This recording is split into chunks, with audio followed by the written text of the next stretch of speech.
Hi guys, amazing day and another day it's a blessing from God.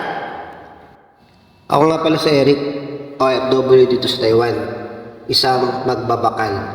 Joke lang to, charot. So amazing day po sa bawat isa mga kababayan sa panibagong araw ngayon.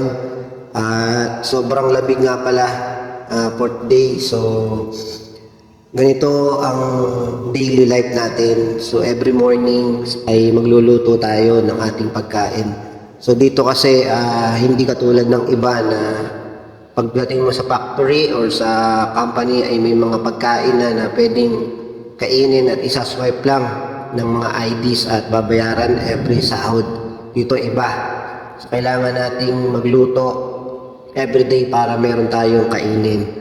So nakakatuwa lang dito guys no, sa mga mag-aababalak na mag-abroad, especially dito sa Taiwan or sa ibang country, talagang marami kang matututunan sa personal na daily life natin, lalo na yung mga bago dito na hindi marunong magluto or mga gawaing bahay. Alam nyo, the good thing is natututo sila at natututo tayo ng mga bagay na yun sa pagluluto, sa paglalaba, or sa mga bagay na hindi natin ginagawa sa ating mga bahay nung nandyan tayo sa Pilipinas. But pag naging abroad ka or OFW ay napakalaking pagkakaiba dahil dito marami tayong matututunan sa ating mga personal na buhay araw-araw. Yan, totoo yan, legit yan. Kaya yun yung isang maganda bilang OFW ay matututo ka talaga ng totoong buhay sa araw-araw na ang dami mong matututunan. Kaya shout out sa lahat ng ating mga kababayan. Mag-iingat tayo lahat mga kababayan.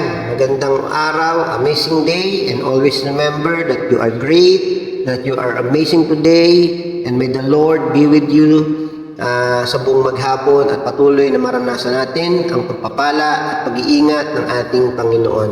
Thank you guys, at don't forget, huwag po natin kalimutang i-like and follow. Marami pong salamat. God bless everyone. Like, follow,